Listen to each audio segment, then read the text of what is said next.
নমস্কাৰ বন্ধুসকল, welcome to my channel. আজি আমি ডিসকাস কৰিম এনেকুৱা ধৰণৰ কুৱেশ্যন, আৰু এইটো কুৱেশ্যন ক্লাছ 10ৰ কুৱেশ্যন হয়। আমি যদি আমাৰ ভিডিঅ' আপোনালোকে যদি চোৱা নাই, বাকী আমি প্লেলিষ্টত গৈ কিনে চাওক। যাৰ মেথছৰ প্ৰব্লেম আছে, মেথছ কোনেও নাজানে, ছাপ'জ ফৰ্মুলা নাই বা বেছিকখিনি নাই, চ' আমি বেছিকৰ পৰা ষ্টাৰ্ট কৰিছোঁ, বেছিকৰ পৰা এডভান্সলৈকে ষ্টাৰ্ট কৰিছোঁ, মানে জিৰ' টু হিৰ' আমি বনিবলৈ গৈ আছোঁ। ওকে, তো আজি আমি এনেকৈ ডিছকাছ কৰিম এনেকুৱা কুৱেশ্যনবিলাক কেনেকৈ ছল্ভ কৰে। এইটো কুৱেশ্যনত কি হৈছে, এইটো কুৱেশ্যনক এক্স স্কোৱাৰ মাইনাছ 23x-4 এইটোক ডিভাইড কৰিব লাগে কিহে, এইটোৱে ইয়াক কেনেকৈ ডিভাইড কৰিব, একেবাৰে ইজি হয়। চাওক, মেথছটো আপোনাক প্ৰথমে দেখিলে লাগে যে বহুত টান, কিন্তু যেতিয়া অলপ টাইম দিব, আপোনাৰ পেচেণ্ট এটা থাকিব লাগিব, অলপ টাইম দিব, বুজিবলৈ চেষ্টা কৰিব লাগিব। মই কৈছোঁ ন, একবাৰ যদি আপুনি পেচেণ্টটো বহাই দিয়ে আৰু আপুনি বুজিবলৈ ট্ৰাই কৰে, 100% আপুনি মেথছৰ পেপাৰ কাৰণ মেইন কম্পিটিশ্যনটো মেথছৰ পেপাৰত হয়। জিকে চিকে চবে পাৰে, কিন্তু কি হ'ল, মেথছটো চবে নোৱাৰে। আপুনি যদি মেথছটো অলপ টাইম নিজকে দি কিনে যদি মেথছটোত যদি আপোনাৰ বহাই দিয়ে হেৰিটো, তেতিয়া আপুনি এক্সাম ক্লিয়াৰ কৰাটো ইজি হৈ যায়। চ' আমি এনেকুৱা ধৰণৰ কুৱেশ্যনবিলাক কেনেকৈ ছল্ভ কৰে আজি চাম, ঠিক আছে। ভেৰি ইজি, আমি কুৱেশ্যনটো পাতি লওঁ। কুৱেশ্যনটো কি আছে, এক্স স্কোৱাৰ মাইনাছ 23x-4 আৰু ইয়াক কোনটোৱে হৰণ কৰিব, এক্স প্লাছ 1 কেনেকৈ হৰণ কৰিব। প্ৰথমতে আপোনাক অলপ টাইম লাগিব পাৰে, ঠিক আছে। প্ৰথমতে কি হয়, অলপ টাইম লাগিব পাৰে, কিন্তু যেতিয়া আপোনাৰ স্পীডটো আহি যাব তেতিয়াতো টাইম নালাগে, বুজাওঁতে অলপ টাইম লাগিব পাৰে, ঠিক আছে। ইয়াত অলপ ব্ৰাইটনেছটো আমি চাই লওঁ, ঠিক আছে। তো এতিয়া চাওক কি হয় ইয়াত, 1 ছেকেণ্ড হা। অ'কে, এতিয়া চাওক এইবিলাক কেনেকৈ হৰণ কৰে। ইয়াক হৰণটো আমি সৰুৰ পৰা শিকিছোঁৱে, এনেকুৱা কৰি কিনে এনেকুৱা হৰণ কৰে না। ডাঙৰটো ইয়াত থ'ব লাগে, এক্স স্কোৱাৰ মাইনাছ 23x-4 একেবাৰে ইজি দেই, আপোনালোকে চাই লওক।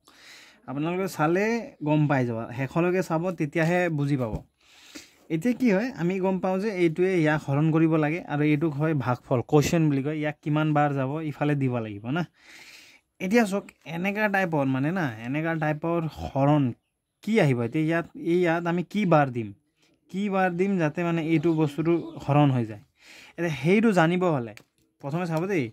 এইটোৱে ইয়াক হৰণ কৰিলে কি বাৰ দিব, সেইটো জানিব হ'লে, প্ৰথম কি বাৰ আহিব সেইটো জানিব হ'লে কি কৰিব, ইয়াত প্ৰথমটো যিয়ে সংখ্যা নাথাকক, এই প্ৰথমৰটোৱে ইয়াৰ প্ৰথমৰটো হৰণ কৰি দিয়ক, ঠিক আছে। গম পাই যাওঁ ঠিক আছে। মই কি কৈছোঁ, ইয়াৰ প্ৰথমটোৱে হৰণ কৰক, এই এক্স স্কোৱাৰটোক ওপৰত ৰাখক আৰু এই এক্সটোক তলত ৰাখক। আচ্ছা, এক্স স্কোৱাৰ কি হয়, এক্স স্কোৱাৰ কি হয়, এক্স কেইটা পূৰণ হৈ আছে, 2টা পূৰণ হৈ আছে, তলত এক্স আছে, এক্স স্কোৱাৰক হৰণ কৰিলে কি হ'ব, ইয়াত কেইটা এক্স আছে, 2টা এক্স আছে, ইয়াত কেইটা এক্স আছে, এটা এক্স। তো এটা এক্স গ'ল, কেইটা এক্স থাকিব, অনলি এটা এক্স থাকিব। প্ৰথম কি বাৰ আহিব সেইটো জানিব হ'লে এইটো হৰণ কৰিব লাগিব, যি এনচাৰ হ'ব সেইটোৱে ওপৰত যাব। এইটোক হৰণ কৰিলে কিমান হ'ল, এক্স হ'ল, এক্সটোৱে ইয়াৰ এনচাৰটো হ'ব,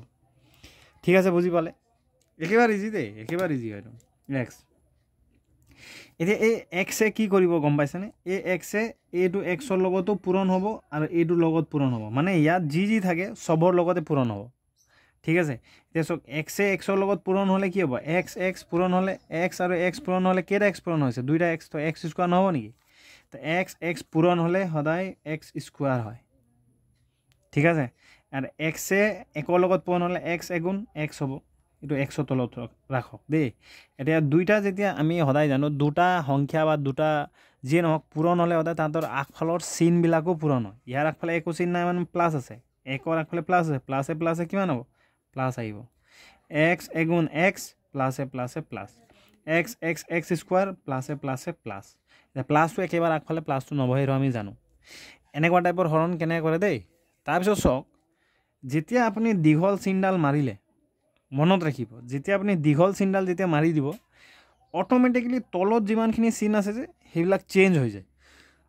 প্লাছটো মাইনাছ হৈ যায়, মাইনাছটো প্লাছ হৈ যায়। আৰু একবাৰ কৈছোঁ, যেতিয়া এই দীঘল চিনডাল মাৰিলে, এই ওপৰৰ এই চিনবিলাক চেঞ্জ হৈ যায় প্লাছ টু মাইনাছ হৈ যায় মাইনাছ টু প্লাছ হৈ যায় মানে ইয়াত কি একো চিন নাই মানে প্লাছ আছিলে এইটো চেঞ্জ হৈ কিনে মাইনাছ হৈ যাব আৰু এইটো প্লাছ আছিলে এইটো মাইনাছ হ'ব মনত ৰাখিব এতিয়া মানে আগত এইটো প্লাছ এক্স আছিলে এতিয়া চেঞ্জ হৈ কিনে মাইনাছ এক্স হৈ যাব আৰু এইটো প্লাছ এক্স এক্স স্কোৱাৰ আছিলে আগত এতিয়া চেঞ্জ হৈ কিনে মাইনাছ এক্স স্কোৱাৰ হৈ গ'ল এতিয়া চাওক এতিয়া এইটো আছে এইটো তলৰটো মাইনাছ এক্স স্কোৱাৰ ওপৰটো প্লাছ এক্স স্কোৱাৰ দুইটা ছেম এক্স স্কোৱাৰ এইটো এক্স স্কোৱাৰ এইটো এক্স স্কোৱাৰ ইয়াৰ আগফালে আছে একো চিহ্ন মানে প্লাছ আছে ইয়াৰ আগফালে মাইনাছ আছে তো প্লাছে মাইনাছে কেঞ্চেল যাব নে যাব প্লাছ মাইনাছ থাকিলে কেঞ্চেল যায় কেনেকৈ ছাপ'জ ধৰি লওক এইটো -5 এইটো +5 তো প্লাছ এইটো 5 দুইটা ছেম এক্স স্কোৱাৰ খালি ইয়াৰ আগফালে প্লাছ আছে ইয়াৰ আগফালে মাইনাছ এইটো 5 ছেম টু ছেম দুইটা আগফালে প্লাছ আছে এটা আগফালে মাইনাছ তো প্লাছে মাইনাছ হ'ব 5ৰ পৰা 5 গ'ল থাকিলে কি হয় 0 হয় নাই তো +5 -5 কেঞ্চেল হয় এইটো মনত ৰাখিব এতিয়া ইয়াত চাওক এইটো আছে এক্স এইটো আছে এক্স এতিয়া এক্সে এক্সৰ লগতহে যোগ বিয়োগ হয় সেইটো মনত ৰাখিব যোগ বিয়োগ হ'বলৈ হ'লে তাহাঁতৰ ওপৰৰ পাৱাৰটো বা ঘাতটো ছেম থাকিব লাগিব ঠিক আছে ইয়াৰ ওপৰত পাৱাৰ 1 আছে ছেম আছে সেইকাৰণে এইবিলাক যোগ বিয়োগ হ'ব প্লাছ মাইনাছ হ'ব আৰু ইয়াৰ আগফালে কি হ'ব ওপৰত 2 আছে এইটো 2 আছে সদায় 2 মানে পাৱাৰ ছেম সেইকাৰণে এইবিলাক যোগ বিয়োগ হয় এইটো খেল খতম এইটো চাওক এইটো এক্সৰ আগফালে মাইনাছ আছে এইটো এক্সৰ আগফালে মাইনাছ আছে তো মাইনাছে কি হ'ব প্লাছ হ'ব প্লাছ কৰক দুইটা প্লাছ কৰিলে 3টা এক্স আৰু এটা এক্স প্লাছ হ'লে কেইটা এক্স হ'ব 4টা এক্স এই দুটাৰ ভিতৰত ডাঙৰটো কোনটো আছিলে এইটো ডাঙৰ আছিলে ইয়াৰ আগফালে কি চিন আছে মাইনাছ এনচাৰ আগফালে মাইনাছ বহিব ঠিক আছে আৰু এইটো আছে -4 বহিব ইয়াত কি আছে ইয়াত কি চিন আছে চাওকচোন ইয়াত মাইনাছ আছে নাই ইয়াত মাইনাছ থাকিলে এতিয়া চাওক ইয়াত বস্তুটো এনেকুৱা মই আকৌ এবাৰ আপোনাক দেখাইছোঁ এতিয়া ইয়াত কি বাৰ আহিব ইয়াত কি আহিব এতিয়া সেইটো জানিব হ'লে মই এগেইন ছেম টু ছেম প্ৰথম আমি কি হৈছে এইটো কেনেকৈ আহিলে এইটোৱে এইটোক ডিভাইড কৰিলে বুজি পাইছেনে এতিয়া ছেম টু ছেম ইয়াত কি আহিব এইটো প্ৰথমটোক ছেম টু ছেম ইয়াৰ প্ৰথমটোক এইটোৰ প্ৰথমটোক এইটো প্ৰথমটোৱে হৰণ কৰিব লাগিব এইটোৱে আকৌ ইয়াক এগেইন হৰণ কৰিব তো খালি ইয়াত কি বাৰ আহিব সেইটো জানিবৰ কাৰণে এই প্ৰথমটোক এইটো প্ৰথমটোৱে হৰণ কৰিব মানে -4xটোক কিহে হৰণ কৰিব এইটো এক্সে হৰণ কৰিব তো এক্স দুইটা এক্সেহে হৰণ কৰে হয় নাই তো এক্স হৰণ হ'ল কাটাকাটি গ'ল তো এক্স গ'ল থাকিলে কি অনলি -4 থাকিলে তো এই -4 থাকিলে এইটো -4 ইয়াত আহিব মানে ইয়াত কি আহিব সেইটো জানিব হ'লে এইটোৱে ইয়াৰ প্ৰথমটোক হৰণ কৰিব লাগিব ইয়াৰ প্ৰথমটোক হৰণ কৰিব লাগিব ঠিক আছে বুজি পাইছে এতিয়া কি হ'ল এতিয়া -4 আহিলে এতিয়া ঠিক তেনেদৰে আমাৰ আগত কি কৰিছিলোঁ ইয়াত যি আহিছিলে এইটো এবাৰ ইয়াৰ লগত পূৰণ কৰিছিলোঁ ঠিক তেনেদৰে এই -4ও এবাৰ এইটো এক্সৰ লগত পূৰণ হ'ব এবাৰ এইটো 1ৰ লগত পূৰণ হ'ব ভেৰি ইজি তো 4 এই -4 এক্সৰ লগত পূৰণ হ'ব 4x গুণ 4x 4 আৰু x পূৰণ হৈ গ'ল কি হ'ব লগ লাগি যাব 4x হৈ যাব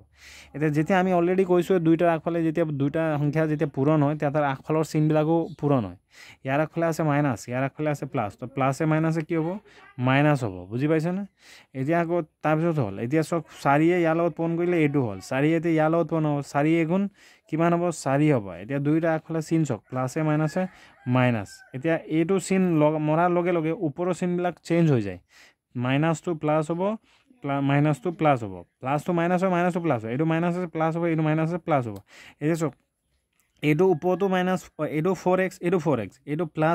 এইটো -4x তো প্লাছে মাইনাছে কেঞ্চেল যায় সেইটো সদায় মনত ৰাখিব প্লাছে মাইনাছে কেঞ্চেল যায় ইয়াৰ আগফালে এইটো দুটাই ছেম টু ছেম ইয়াৰ আগফালে প্লাছ আছে ইয়াৰ আগফালে মাইনাছ মানে এইটো 4টা প্লাছে মাইনাছে মাইনাছ হ'ব 4টা এক্সৰ পৰা 4টা এক্স গ'লে 0 থাকিব এইটো চাওক এইটো 4ৰ আগফালে কি আছে মাইনাছ আছে এইটো 4ৰ আগফালে কিমান আছে প্লাছ আছে তো প্লাছে মাইনাছে কি হ'ব কেঞ্চেল হ'ব 4 প্লাছে মাইনাছে মাইনাছ 4 গ'লে কিমান হ'ব 0 হ'ব এতিয়া এনচাৰটো 0 ওলালে ঠিক আছে এইটো +4x -4x কেঞ্চেল হ'ল এইটো কি হয় এতিয়া ইয়াৰ এনচাৰটো কিমান হ'ল এনচাৰটো এইটো হয় ঠিক আছে এনচাৰটো এইটো হৈছে x -4 ইয়াৰ এনচাৰটো আছে x -4 এইটোৱে ইয়াৰ এনচাৰ ঠিক আছে এইটো ক্লাছ 10ত এনেকুৱা ধেৰ ধৰণৰ কুৱেশ্যন আছে আপোনালোকে কৰিলে বুজি পাই যাব ভেৰি চিম্পল এবাৰ আপোনালোকে ৰিপিট কৰি কিনে চাওক ভিডিঅ'টো বুজি পাই যাব আমি আৰু এটা কুৱেশ্যন লয় মোৰ ওচৰত ক্লাছ 10ৰ কিতাপ আছে এইটো ক্লাছ 10ৰ কিতাপ দেখিছে এইবিলাক আপোনালোকে ক্লাছ 10ৰ কিতাপ যদি গোটায় মেইনলি বস্তু আমি যদি ক্লাছ 10ৰ কিতাপখিনি অলপ প্ৰেক্টিছ কৰোঁ না অলপ কম্পিটিটিভ এক্সামৰ কাৰণে হৈ যায় মানে প্ৰায় এতিয়া ছাপ'জ ধৰি লওঁ আমি এইখিনিয়ে আমি হৰণ কৰি চাওঁ ঠিক আছে সৰু সংখ্যা আমি লৈ চাওঁ ঠিক আছে সৰু সংখ্যা আমি লৈ চাওঁ ট্ৰাই কৰি চাওঁ কি মানে কিমান ওলায় ঠিক আছে এটা কুৱেশ্যন আমি লৈ চাওঁ অ'কে ছাপ'জ এক ছেকেণ্ড এতিয়া চাওক দেই, এইটো কুৱেশ্যনটো আপোনাক লাগিছে দীঘল নিচিনা, কিন্তু ইয়াৰ নিচিনা ছেইম প্ৰচেছ, ইয়াৰ নিচিনা প্ৰচেছটো প্ৰক্ৰিয়াটো একে দেই। এইটো কেনেকৈ কৰে একেবাৰে ইজি হয়। ইয়াক মই কি ক'লোঁ, প্ৰথম আপুনি কিমান বাৰ দিব সেইটো জানিব হ'লে আপুনি কি কৰিব লাগিব, এই প্ৰথমটোৱে সদায় মনত ৰাখিব, এইটো প্ৰথমটোৱে হৰণ কৰিব লাগিব,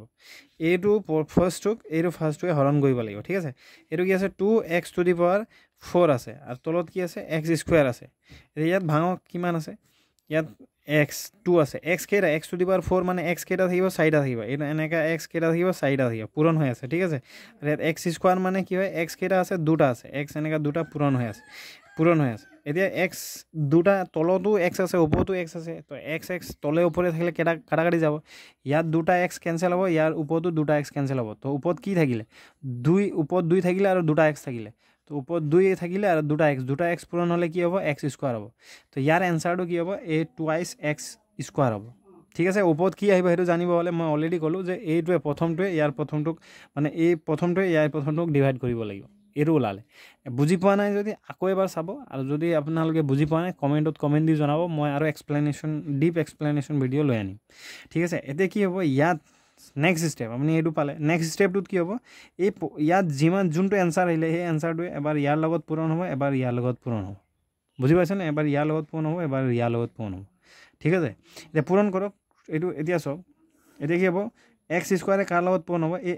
এবাৰ 2x² কাৰ লগত পূৰণ হ'ব, x² লগত পূৰণ হ'ব, লগত পূৰণ হ'ব। ইয়াত কি আহিব, 2x² লগত পূৰণ হ'লে কি হ'ব, এই x² লগত পূৰণ হয়, তো এইটো 2 হ'ব, আৰু x² অলৰেডি x² কি হ'ব, x 2টা আছে আৰু x 2টা আছে, টোটেল কেইটা x পূৰণ হৈছে, 4টা x পূৰণ হৈছে, 2x 4টা x পূৰণ হৈছে, 4টা x পূৰণ হ'লে x⁴ হয়, ঠিক আছে। 4টা x পূৰণ হ'লে ডাইৰেক্টলি এই 2 প্লাছ হৈ যায়, মানে x⁴ এইটো তলত আহিব x⁴। এইটো দুটা পূৰণ হ'লে এহঁতৰ আগফালৰ চিনবিলাকো পূৰণ হয়, আগফালে চিন মানে একো চিন নাই, মানে প্লাছ একেবাৰে আগফালে প্লাছ চিনটো নবহে, ঠিক আছে। নেক্সট ষ্টেপত কি হয়, এই দুটা পূৰণ হয়, এইটো আৰু এইটো পূৰণ হ'ব, 2 2x² লগত পূৰণ হ'ব। এতিয়া 2 লগতহে পূৰণ হ'ব, সংখ্যাৰ লগত পূৰণ হ'ব, আৰু 2x মানে 2 × 2x² মানে কি, মানে 2 × 2 = 4 4x² হ'ব, ঠিক আছে, 4x² হ'ব, মানে এইটো 2x² লগত যেতিয়া পূৰণ হয়, এতিয়া কি হ'ব, 2 × 2 = 4 4² হ'ব। তো ইয়াৰ এনচাৰ 4² হ'ব। এতিয়া তলত স্কোৱাৰ লগা পাৰ্ট ক'ত আছে, ইয়াত আছে, তো ইয়াৰ তলত বহাই দিওঁ, 4x² হ'ব, ঠিক আছে। এতিয়া কি হ'ব, এইটো যেতিয়া পূৰণ হ'ল, এনচাৰটো বহিলে, এনচাৰৰ আগফালে কি চিন বহিব, মই অলৰেডি কৈছোঁ এনচাৰ আগফালেও চিন বহে, সেইটো জানিব হ'লে এইটো যেতিয়া দুটা পূৰণ হ'লে কি হ'ব, ইয়াৰ আগফালৰ চিনবিলাকো পূৰণ হয়, ইয়াৰ আগফালে প্লাছ আছে, মাইনাছ আছে, প্লাছে মাইনাছে মাইনাছ বহিব, ঠিক আছে। এতিয়া এইটো চিন মৰাৰ লগে লগে সদায় কি হ'ব, তলত যিমানখিনি নাম্বাৰ থাকে সেইবিলাকৰ মানে কি হয়, চিনবিলাক চেঞ্জ হয়। ইয়াৰ আগফালে একো চিন নাই, মানে প্লাছ আছিলে না, এইটো মাইনাছ হৈ যাব, প্লাছটো মাইনাছ হৈ যায়, আৰু মাইনাছটো কি হয়, প্লাছ হয়, ঠিক আছে। এতিয়া চাওক 2x মানে সদায় মনত ৰাখিব, এই দুটা যেতিয়া পূৰণ কৰে না, পূৰণ কৰাৰ পিছত প্ৰথমটো সদায় মানে কেঞ্চেল হয়, ছেম টু ছেম হৈ যায়। এতিয়া চাওক, এইটো -2x আছে, এইটো +2x আছে, তো দুইটাৰ আগফালে, এটাৰ আগফালে আছে প্লাছ, এটাৰ আগফালে আছে মাইনাছ, তো প্লাছে মাইনাছে কেঞ্চেল হয়। ছেম সংখ্যাৰ আগফালে যদি প্লাছ মাইনাছ অপজিট চাইন থাকে, তো সদায় এইটো কেঞ্চেল হয়, প্লাছে মাইনাছে কেঞ্চেল হয়। এতিয়া চাওক, এই কিউব লগা পাৰ্ট আৰু তলত নাই, এই কিউব লগা পাৰ্ট যদি তলত নাই, ই ডাইৰেক্টলি, এতিয়া এইটো ওপৰত কি আছে, কিউব লগা, তো কিউব লগা পাৰ্ট নাই যেতিয়া ডাইৰেক্টলি তলত বহি যাব, ঠিক আছে। এইটো ডাইৰেক্টলি যেনেকৈ আছে সেনেকৈ নামি যাব, -x³ আছে, x³ ডাইৰেক্ট আহি যাব। এতিয়া স্কোৱাৰ লগা পাৰ্ট আছে, এইটো তলত মানে স্কোৱাৰ লগা পাৰ্ট আছে, এইটো স্কোৱাৰ আছে, ই যোগ বিয়োগ হয়। মই সদায় কৈছোঁ, যোগ বিয়োগ হ'বলৈ হ'লে সদায় পাৱাৰটো, ঘাতটো ছেম হ'ব লাগিব, ছেম হ'লেহে এইবিলাক যোগ বিয়োগ হয়। ইয়াৰ ওপৰত পাৱাৰ 2 আছে, ইয়াত 2 আছে, এইবিলাক যোগ বিয়োগ হ'ব। এতিয়া ইয়াৰ আগফালে আছে প্লাছ, ইয়াৰ আগফালে আছে মাইনাছ, প্লাছে মাইনাছে মাইনাছ হ'ব, তো মাইনাছ কৰক, 4টা x² পৰা 3টা x² গ'লে কেইটা x² থাকিব, অনলি এটা x² থাকিব। এতিয়া x² আগফালে কি চিন বহিব, প্লাছ চিন নে মাইনাছ চিন, সেইটো জানিব হ'লে দুটাৰ ভিতৰত কি আছে, যদি যোগ বিয়োগ হয় সদায় থাকিব ডাঙৰটো কোনটো, এইটো ডাঙৰ, দুটাৰ ভিতৰত ডাঙৰ, এইটো ডাঙৰ আগফালে কি চিন আছিলে, প্লাছ চিন আছিলে, প্লাছ চিন বহিব, ঠিক আছে। আৰু বাকী এই দুটা, কাৰণ এই দুটাৰ তলত একো নাই, যেতিয়া ডাইৰেক্টলি নামি আহিব, ইয়াৰ তলত যোগ বিয়োগ হ'বলৈ একো নাই, সেইকাৰণে ডাইৰেক্টলি নামি আহিব, +6x এনেকৈ বহিব। এতিয়া চাওক, ছেম। এতিয়া ইয়াত কি হ'ব, এতিয়া ইয়াত আকৌ ইয়াত কি সংখ্যা আহিব সেইটো জানিবৰ কাৰণে কি হ'ব, এইটো আকৌ ইয়াক ডিভাইড কৰিব লাগিব, ডিভাইড কৰি চাওক। এতিয়া ইয়াক ডিভাইড, এইটো -23x³ আছে, আৰু এইটো প্ৰথমতে ডিভাইড কৰি চাওক প্ৰচেছটো সেম ঠিক আছে এতিয়া চাওক ইয়াত 3টা x আছে আৰু ইয়াত 2টা x আছে তো ইয়াতো 2টা x কাটি দিয়ক 3টাৰ 2টা x কাটি দিয়ক তো কি থাকিব অনলি এটা x থাকিব মানে ওপৰত এইটো ইয়াক হৰণ কৰিলে কি থাকিব -28x থাকিব এই -28x টো ইয়াত লিখক -28x এতিয়া -28x এ ইয়াৰ লগত পূৰণ হ'ব বুজি পালে এইটোৱে -28x এ যেতিয়া ইয়াৰ লগত পূৰণ হ'ব x এ সদায় x ৰ লগতহে পূৰণ হ'ব বুজি পাইছেনে এইটো x এ x মানে এইটো x স্কয়াৰ এইটো 28x ৰ লগত পূৰণ হ'ব 28x ৰ লগত পূৰণ হ'ব তো x দুটা এটা 3টা x হৈ যাব x কিউব হৈ যাব আৰু এইটো 3x কিউব হৈ যাব বুজি পাইছেনে তো এইটোৱে এইটোৰ লগত পূৰণ হ'লে সেম টু সেম সংখ্যা আহে আৰু এইটো মাইনাছে প্লাছে মাইনাছ হ'ব আৰু এইটো চাওক এইটোৱে আকৌ ইয়াৰ লগত পূৰণ হ'ব ঠিক আছে এইটোৱে ইয়াৰ লগত পূৰণ হ'ব 2 3 গুণ কিমান 2 3 গুণ 6 আৰু x 6x হ'ব 6x মাইনাছে প্লাছ ঠিক আছে এইটো চিন মৰাৰ লগে লগে তলৰটো সদায় মনত ৰাখিব তলৰ চিনবিলাক চেঞ্জ হয় -2 প্লাছ হয় প্লাছটো মাইনাছ হয় বুজি পাইছে তো এইটো +28x cube -28x cube plus মাইনাছে কেনসেল হয় প্লাছে মাইনাছে কেনসেল হয় যদি আপুনি যদি এনেকা চাই প্লাছে মাইনাছে মাইনাছ হয় 3টা x কিউব হ'ব বা 3টা x কিউব মাইনাছ হ'ল তো কিমান হ'ব 0 হ'ব বুজি পাইছে না সেইটো বস্তু আৰু এইটো ডাইৰেক্টলি x কিউবটো x স্কয়াৰটো তলত নামি আহিব আৰু এইটো চাওক এইটো x টো চাওক এইটো x টো কি হৈছে এইটো -6x এইটো +6x তো কি হ'ব প্লাছে মাইনাছ কেনসেল যাব মানে এইটো 6x আগফালে প্লাছ এইটো 6x আগফালে চেঞ্জ হোৱাৰ পিছত এইটোহে ফাইনেল চিন হ'ব ঠিক আছে এইটো মাইনাছ তো প্লাছে মাইনাছে -6x পৰা 6x গ'লে কি হ'ব 0 হ'ব মাইনাছ হ'লে 0 হ'ব এতিয়া এইটো -2 টো -2 ভাগে এনেকৈ লিখি দিয়ক এতিয়া ইয়াত চাওক আকৌ এইটোৱে ইয়াক হৰণ কৰিব ঠিক আছে এতিয়া কিমান বাৰ আহিব সেইটো জানিবৰ কাৰণে কি হ'ব এইটো x স্কয়াৰক হৰণ কৰিব x স্কয়াৰে এইটো x স্কয়াৰক যদি হৰণ কৰে কি হ'ব x সেম এইটো হৰণ কৰিলে এক বাৰ যাব ঠিক আছে তো এক বাৰ যাব এক দিব লাগিব +1 এটা 1 এ x স্কয়াৰক হৰণ কৰিলে কিমান হ'ব x স্কয়াৰ 1 * x স্কয়াৰ হলে x স্কয়াৰে হ'ব একৰ লগত যি পূৰণ নকৰক সেম আনসাৰটো সেমে হ'ব আৰু এইটো একে আগত 2 লগত পূৰণ হ'ব তো 1 2 গুণ 2 হ'ব প্লাছে মাইনাছে মাইনাছ হ'ব এটা চাওক ইয়াৰ চিনটো চেঞ্জ হ'ব +2 মাইনাছ হ'ব -2 প্লাছ হ'ব এটা চাওক ইয়াৰ আগফালে এইটো x স্কয়াৰ আগফালে এইটো x স্কয়াৰ আগফালে একো চিন নাই plus +x square -x square প্লাছে মাইনাছে কেনসেল হ'ল এইটো চাওক -2 এইটো +2 এ -2 কেনসেল হ'ল 0 হ'ল তো ইয়াৰ ফাইনেল আনসাৰ হ'ব এইটো তো প্ৰসেসটো আপোনালোকে বুজি পোৱা নাই যদি আৰু 1-2 বাৰ চাওক আৰু আপোনাক চাওক এইবিলাক ট্ৰাই কৰিব এইবিলাক মই কিছুমান কোৱেশ্চন দিছো এইটোৱে ইয়াক হৰণ কৰিব লাগে তো এই হৰুটোৱে ইয়াক ডাঙৰটো হৰণ কৰিব লাগে তো আপোনালোকে ট্ৰাই কৰি চাব বুজি যদি পোৱা নাই আপোনালোকে কমেন্ট দি জনাব মই ইমান কমপ্লিকেটেড নহয় খালি অলপ টাইম দিব লাগিব বস্তু কিন্তু একেবাৰে ইজি আছে অলপ টাইম দি চাওক 2-3 বাৰ ৰিপিট কৰি চাওক অবিয়াসলি পাৰিব এনেকা টাইপৰ কোৱেশ্চন অহা দেখা যায় সো ভিডিও চোৱাৰ বাবে থ্যাংক ইউ সো মাচ বুজি পোৱা নাই যদি কমেন্ট দি জনাব থ্যাংক ইউ সো মাচ